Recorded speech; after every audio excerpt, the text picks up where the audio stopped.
नमस्कार प्रिय साथियों, शनि ग्रह के राशि परिवर्तन के इस सीरीज में आप सभी का हार्दिक स्वागत करता हूं। मित्रों, शनि ग्रह का जो राशि परिवर्तन है यह 29 मार्च 2025 शनिवार अमावस्या के दिन हो रहा है। जहां पहले शनि ग्रह कुंभ राशि में विराजमान थे, वही राशि को परिवर्तित करके और देवगुरु बृहस्पति के राशि यानी मीन राशि में प्रवेश कर रहे हैं। अब मीन राशि में शनि का जो प्रवेश हो रहा है यह कुंभ राशि वालों के लिए किस प्रकार का रहेगा, इसको जानना अत्यंत आवश्यक है। साथ ही एक जानकारी और भी प्रदान कर दूं, यह जो राशि फल है शनि के परिवर्तन से जुड़ा हुआ, यह स्त्री और पुरुष दोनों के लिए एक समान लागू होगा। यह चंद्र राशि पर आधारित है और जिनकी जन्म कुंडली नहीं है वह अपने प्रसिद्ध नाम राशि के आधार पर भी इसे देख सकते हैं, यह उस पर भी लागू होगा। मित्रों, यह जो शनि का परिवर्तन है यह 3 जून 2027 तक मीन राशि में विराजमान रहेंगे। इस दरमियान किस प्रकार के लाभ और किस प्रकार की हानि होगी?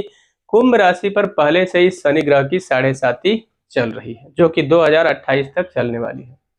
अब कुंभ राशि वालों के लिए शनि का जो परिवर्तन होगा तो वह द्वितीय भाव में विराजमान रहेंगे, सेकंड हाउस में। तो किस प्रकार के सावधानियों को बरतने की आवश्यकता रहेगी? तो सर्वप्रथम आपको अपने कुटुंब और परिवारजनों से थोड़ी सावधानी बरतनी होगी, यानी कि कोई ऐसी बात न करे जिससे उनके मन को दुख पहुंचे और आपके बने बनाए संबंध पर पानी फिर जाए। साथ ही पैतृक संपत्ति से जुड़ा हुआ अगर कोई विवाद आपका पहले से चला आ रहा है तो निश्चित तौर पर आपको उसमें पूरी सावधानी बरतते हुए आगे बढ़ना है, अन्यथा आपको इस बात का विशेष ख्याल रखना है कि सावधानी हटी और दुर्घटना घटी, कहीं आप फंस न जाए, आपकी प्रॉपर्टी लिटिगेशन में ना चली जाए और किसी भी प्रकार के लीगल कॉम्प्लिकेशन में भी आप ना फंसे, इस बात का विशेष ख्याल आपको रखना है। इसलिए वाणी पर नियंत्रण करना आवश्यक है, रखना आवश्यक है, जिससे धन हानि का भी योग ना बने। अब शनि देव की जो तीसरी दृष्टि है वह द्वितीय भाव में विराजमान रहेंगे, तो तीसरी दृष्टि से चतुर्थ भाव को देखेंगे। सुखों में वृद्धि तो करेंगे, यानी सुख समृद्धि तो आपको प्राप्त होगी, लेकिन काम की जो गति होगी उसको बढ़ाने के लिए अपने कार्य क्षेत्र में आपको 100% योगदान देने की आवश्यकता रहेगी। कुछ अच्छे और सच्चे मित्रों के साथ अच्छी बॉन्डिंग बनाकर रखनी होगी और उनके सलाह के साथ अगर आप आगे बढ़ते हैं तो निश्चित तौर पर आपके लिए बड़ा शुभ समय रहेगा। साथ ही नए भवन और वाहन का सुंदर योग आपके लिए बनता हुआ दिखाई दे रहा है, यानी नई गाड़ी आ सकती है आपके यहाँ या फिर नया घर आप बना सकते हैं, इस बात का भी बड़ा ही सुंदर योग बन रहा है। अब शनि ग्रह की जो 7वीं दृष्टि रहेगी वह रहेगी अष्टम भाव पर।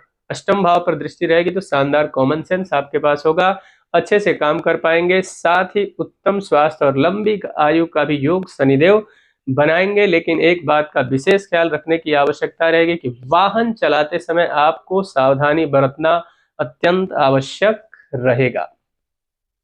अब शनि की 10वीं दृष्टि जो है वो 11th हाउस यानी कि लाभ भाव पर रहेगी, एकादश भाव पर। तो लाभ का जहां तक प्रश्न है, इंक्रीमेंट यानी जो लोग नौकरी पेशा के क्षेत्र में थे और उनका जो किसी भी प्रकार से उनकी सैलरी नहीं बढ़ पा रही थी, तो निश्चित तौर पर शनिदेव के पूर्ण दृष्टि से सैलरी भी बढ़ेगी, इंक्रीमेंट और प्रमोशन का भी बड़ा सुंदर और शुभ योग बनेगा।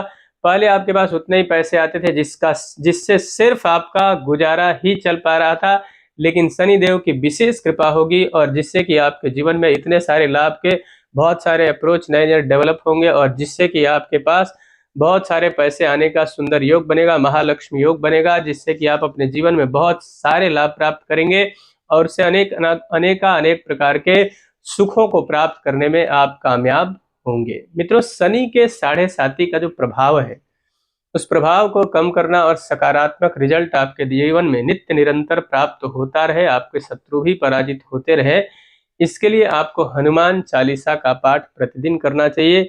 शनिदेव के मंदिर में जाकर आप वहां पे सरसों का तेल चढ़ाएं, साथ ही काला